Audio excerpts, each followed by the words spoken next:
لله رب العالمين والعاقبة للمتقين والصلاة والسلام على سيدنا محمد وبارك وسلم عليه. أما بعد فقد قال الله تعالى في القرآن العظيم وفي الفرقان المجيد بعد أعوذ بالله من الشيطان الرجيم بفضل بسم الله الرحمن الرحيم.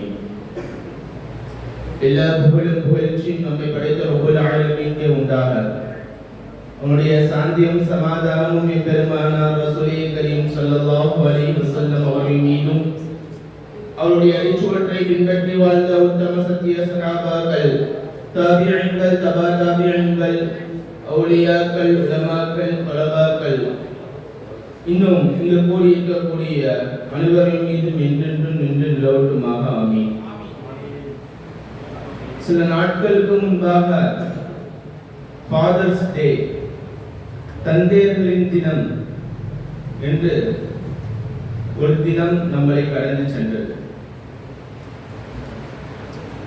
அந்த நாட்களில் நிறைய தந்தைமார்கள் மிக மகிழ்ச்சி அடைந்தார்கள். தங்களுடைய பெற்றெடுத்த பிள்ளைகள் மூலமாக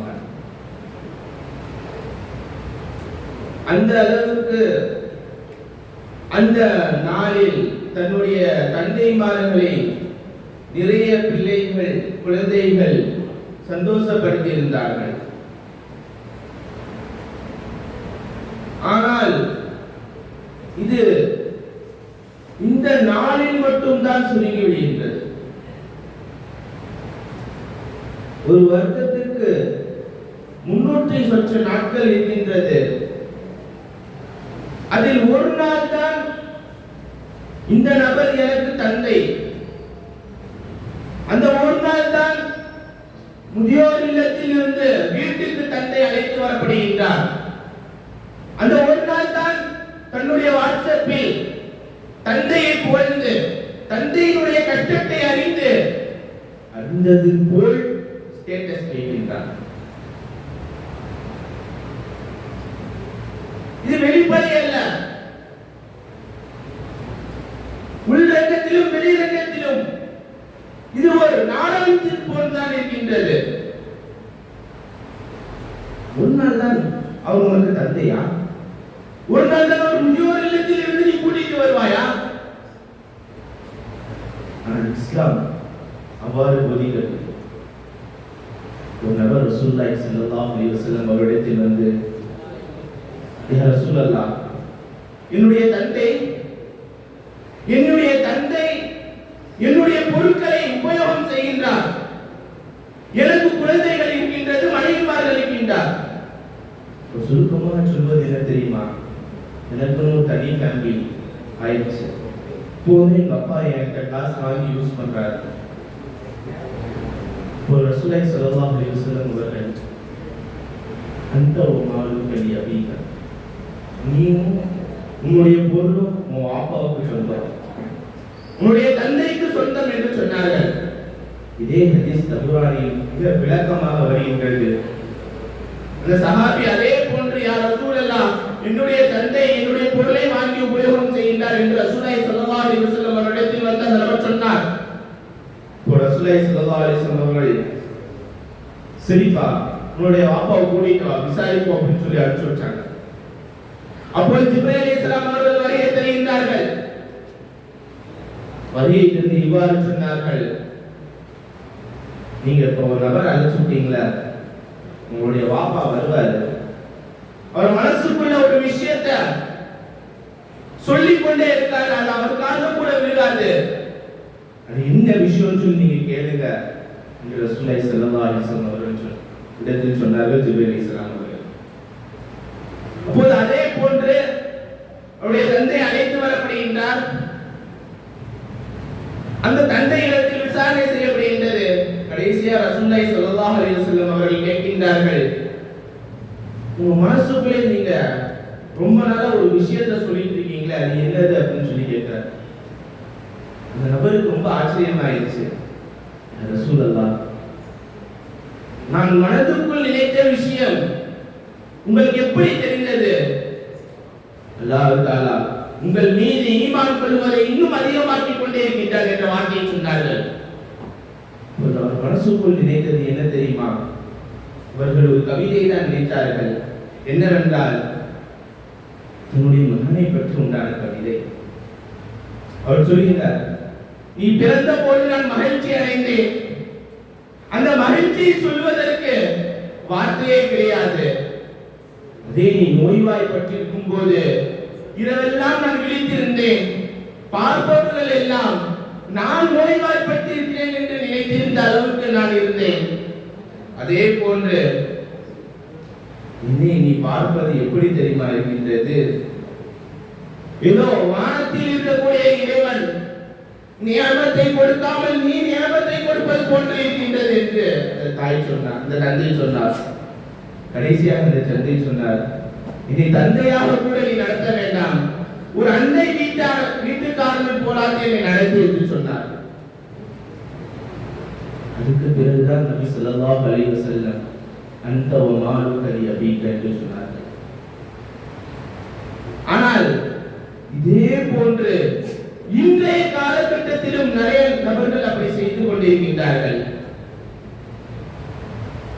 உங்களுடைய தந்தைக்கு நீங்கள் முதலில் ஷுக்ர் செய்ய வேண்டும், பிறகு அவர்களுக்கு இதாத் செய்ய வேண்டும், பிறகு அவர்களுக்கு நீங்கள் கண்ணியம் செய்ய வேண்டும். கண்ணியத்துக்காக ஒரு அழகான ஒரு சம்பவம் இருக்கின்றது. யூசுப் அலைஹிஸ்ஸலாம் அவருடைய சம்பவம். அவருடைய தந்தை யாக்கூப் அலைஹிஸ்ஸலாம் அவர்கள் வரும்போது அரியாசனத்தில் இருந்து அவர்கள் எந்திரிக்கவில்லை. அல்லாஹ் சுப்ஹானஹு வ தஆலா அவர்கள் வாரிசு முழுவதும் நபிமார்கள் வந்து கொண்டிருந்தார்கள். அதை அல்லாஹ் சுப்ஹானஹு வ தஆலா தடை செய்து விட்டார். காரணம் என்ன? தன்னுடைய தந்தைக்கு அவர்கள் இஸ்ஸத் செய்யவில்லை. எப்பொழுது நாம் ஷுக்ரும் இதாஅத்தும் செய்கின்றோமோ அப்பொழுது அவர்களுக்கு நாம் கண்ணியம் செய்வோம். ஹதீஸில் நிறைய வருகின்றது. ரப்பி ஃபில் வாலிதி, தந்தையின் திருப்தியில் அல்லாஹ்வின் திருப்தி இருக்கின்றது. அதே போன்று தந்தையின் அதிருப்தியில் அல்லாஹ்வின் அதிருப்தி இருக்கின்றது என்று வருகின்றது. நாம் இந்த ஹதீஸை கவனிக்க வேண்டும். இதே தாய்க்கு சொல்லும் போது ஜன்னத்து தஹ்தா கதாமில் உம்மஹாத்தி, தாயின் பாதங்களின் கீழ் சுவனம் இருக்கின்றது. அல்லாஹ் சுப்ஹானஹு வ தஆலா தாயை சொல்லும் போது தன்னுடைய மஹ்லூகாத்துடன் தான் இணைத்திருக்கின்றான். ஆனால் நம் தந்தையை சொல்லும் போது அவனுடன் இணைக்கின்றான். அப்பொழுது தந்தையுடைய கண்ணியமும் அவர்களுடைய சிறப்பும் அவர்களுக்கு இதாஅத் செய்வதன் மூலம் நமக்கு கிடைக்கக்கூடிய பலனும் மறைந்திருக்கின்றது. ஒரு நபர் இவர் நம்ம பையன் என்று சொல்றதுக்கும் இவர் அப்பா நம்ம தெரிஞ்சவங்களோட பையன் என்று சொல்றதுக்கும் வித்தியாசம் இருக்கின்றது. அப்போது அல்லாஹ் சுப்ஹானஹு வ தஆலா தன்னுடன் தந்தையை இணைத்து சொல்கின்றான். தன்னுடன் இணைத்து சொல்கின்றான் என்றால் அவர்களுக்கு கண்ணியம் செய்வதன் மூலம் நமக்கு நிறைய நன்மைகள் கிடைக்கும். அதுவே அவர்களுக்கு மாற்றமாக செய்யும் போது அல்லாஹ் சுப்ஹானஹு வ தஆலா யார் பெற்றோர்களுக்கு உபகாரம் செய்யவில்லையோ அவர்களுக்கு நோவினை தருகிறானோ அவனுக்கு இந்த உலகத்திலே தண்டனை தருகின்றான். தந்தை என்பது சும்மா அல்ல. நாளை மறுமை நாள் வரை அந்த நசபு என்பது வரும். நாளை மறுமை நாள் என்று கூப்பிடும்போது எப்படி கூப்பிடுவார்கள்? தன்னுடைய தந்தையின் பெயரை வைத்துதான் கூப்பிடுவார்கள். தாயை பெயரை வைத்து கூப்பிட மாட்டார்கள். ஏனென்று நான் சொல்கிறேன் என்று சொன்னால் தாயை பற்றி நிறைய நபர்கள் புரிந்து கொண்டார்கள். தாயின் மீது பாசம் தானாகவே வந்துவிடும், சொல்ல தேவையில்லை, அது ஒரு இயற்கையாக ஆகிவிட்டது. ஆனால் தந்தை மீது அவ்வாறு கிடையாது. ஏனென்று சொன்னால் தந்தை என்பவர்கள் குடும்பத்தின் அசல் தூண். அவர்கள் தன்னுடைய பிள்ளைகளிடத்தில் அவ்வளவாக பாசம் காட்ட மாட்டார்கள். ஏனென்று சொன்னால் என்னுடைய குடும்பம் நன்றாக வர வேண்டும், அவர்களுக்கு பொருளாதாரத்தின் பொறுப்பு என் மீது கடமையாகிவிட்டது, அதற்கு தான் நான் முக்கியத்துவம் கொடுப்பேன் என்று சொல்லி அவருடைய வேர்வை அவர்கள் சிந்தவில்லை, மாறாக அவருடைய இரத்த துளியை சிந்துகிறார்கள். அதனால்தான் தன்னுடைய பிள்ளைகளுக்கு மத்தியும் அவர்களுக்கு மத்தியும் சரியான உறவு என்பது இருப்பதில்லை. அவர்கள் பாசம் காட்ட வேண்டாம் என்று இல்லை, பாசம் காட்ட முடியாத நிலையில் இருக்கின்றார்கள். ஆனால் இடைவெளி அதிகமாகிவிட்டது. எவ்வளவுதான் இந்த இளைய சமுதாயத்தில் நாம் எடுத்து சொன்னாலும் அவர்களுக்கு அதுக்கு அறவே புரியாது. ஆகையால் தந்தையுடைய அந்தஸ்தும் அவருடைய கண்ணியமும் மறைக்கப்பட்டது. ஆகையால் தந்தை அதிகமாக பிரியப்படுங்கள். அதற்கு தாயை நான் லேசாக சொல்லவில்லை. சூழ்நிலையின் காரணமாக தந்தை மிகவும் முக்கியமானவர்கள். ஏனென்றால் நம் ஆண்களாக இருக்கின்றோம். ஒரு ஆணின் கஷ்டம் ஒரு ஆணுக்கு தான் தெரியும் என்று சொல்லி என் உரைக்கு திரையிட. அஸ்ஸலாமு அலைக்கும் வரஹ்மத்துல்லாஹி வபரகாத்துஹு.